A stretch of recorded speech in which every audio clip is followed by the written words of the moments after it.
So whenever we have this problem, we develop an auxiliary polynomial from the row that is before the rows that have zeros, so which is the row of s to power 2. So it means our auxiliary polynomial, let us call it a of s, will just be 6, and the highest power here is to power 2. So I will have 6x squared, and the next power, since it is an even row, will just be 12s to power 0, because after 2 I have 0 as the next even power. So my a of s will just be 6s squared plus 12. So I then need to find the derivative of my auxiliary polynomial with respect to s. So I will have 12s. So you can see it has a power of 1. So I will use it to replace this row. So this polynomial is my new polynomial for this row. So it means I just have to clean up this row and then replace it with my new polynomial. So I have 12, and then I have 0 and 0. So I will then use my new row in order to find my s to power 0.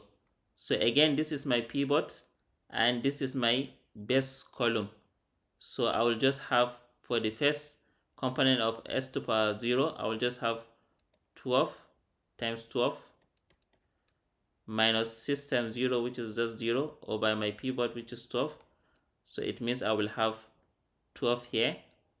Then I will have 12 times 0 is 0, minus 6 times 0 is 0, over 12, I will have 0. So I have exhausted my columns, so I will have 0. So now I have my complete Routh-Hurwitz array. This is the first column of our Routh-Hurwitz array. Before we proceed with our stability analysis, we need to know the conditions that lead to this case. So only 3 conditions leads to having an entire row of zeros. So the first condition is if we have a complex conjugate fall on our imaginary axis. That means our system is marginally stable. The second condition, if we have 2 equal real poles on our right hand side and left hand side of the S-plane, which means in this condition our system is unstable. That condition is if we have equal complex conjugate force in the right hand side and the left hand side of the S-plane.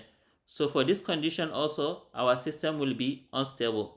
So since we have only these 3 conditions, it means at best our system is marginally stable. So let us look at our first column.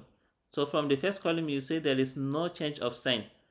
So we can conclude that it is marginally stable since there is no change in sign on the first column. So if you want to learn how to find the range of gain that ensures the stability of a closed loop using Routh-Hurwitz Stability Criterion, watch the video on the screen. Please like and subscribe to the channel. Thank you for watching.